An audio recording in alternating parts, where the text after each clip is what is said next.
दोस्तों, हमारे YouTube channel में आपका स्वागत है। दोस्तों, क्या आपको ऐसा लगता है कि रोज़ 8 या 9 घंटे सोने के बाद भी आपको बहुत ज़्यादा थकान रहती है या फिर दोपहर तक आते-आते आप बहुत ज़्यादा थक जाते हैं? दोस्तों, रिसेंटली हमारे पास एक यंग पेशेंट आई जिसने कहा कि वो बहुत ज़्यादा थकान महसूस करती है। वो बीच-बीच में कुछ मल्टीविटामिन्स लेती रहती है, आयरन की दवाई भी लेती रहती है, अपना ब्लड हमेशा चेक करवाती है, उसका एचबी हमेशा नॉर्मल रहता है, उसे कोई भी थायराइड की बीमारी नहीं है, लेकिन फिर भी वो हमेशा थकान महसूस करती है।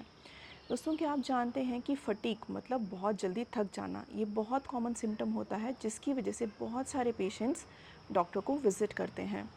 फटीग का मतलब होता है कि आपको कुछ करने का मन नहीं करता है। अगर आप कुछ करना शुरू करते हैं तो आप बहुत जल्दी थक जाते हैं, आपको कमज़ोरी सी रहती है, कुछ समय बाद आपको सोने का मन करता है और ओवरऑल आपको एक मेंटल फटीग रहती है।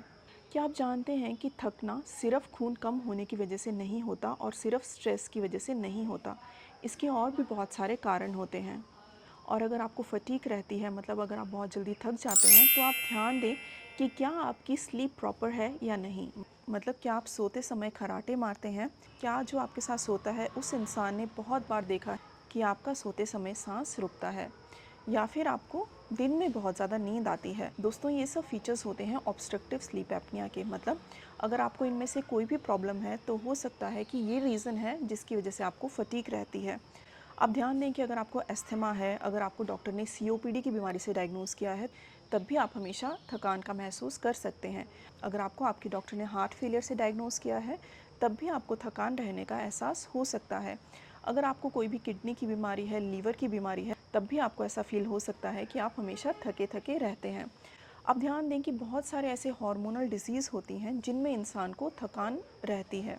जैसे कि अगर आपका थायराइड का कम होना या थायराइड का बढ़ना, अगर आपको शुगर की बीमारी है तो, और अगर आपको एड्रिनल इनसफिशिएंसी जैसी कोई भी प्रॉब्लम है तब। दोस्तों, आप ध्यान दें कि कभी-कभी कुछ इलेक्ट्रोलाइट एब्नॉर्मलिटीज़ में भी बहुत ज़्यादा थकान रहती है। जैसे कि अगर आपको डॉक्टर कहें कि आपका सोडियम कम रहता है, तब भी हो सकता है आपको थकान रहे, या अगर आपको डॉक्टर ने कहा कि अगर आपका कैल्शियम बहुत ज़्यादा रहता है, तब भी आपको थकान का एहसास हो सकता है। आप ध्यान दें कि कुछ ऐसी मेडिकेशंस होती हैं जिनकी वजह से हमें थकान महसूस होती है। इसलिए अगर आपको थकान रहती है तो नेक्स्ट टाइम आप जब भी अपने डॉक्टर से मिलने जाएँ तो प्लीज़ आप अपनी दवाइयाँ ज़रूर लेके जाएँ। क्योंकि ये देखा गया है कि बहुत सारी मेडिसिन्स हमारे फटीग से रिलेटेड होती हैं।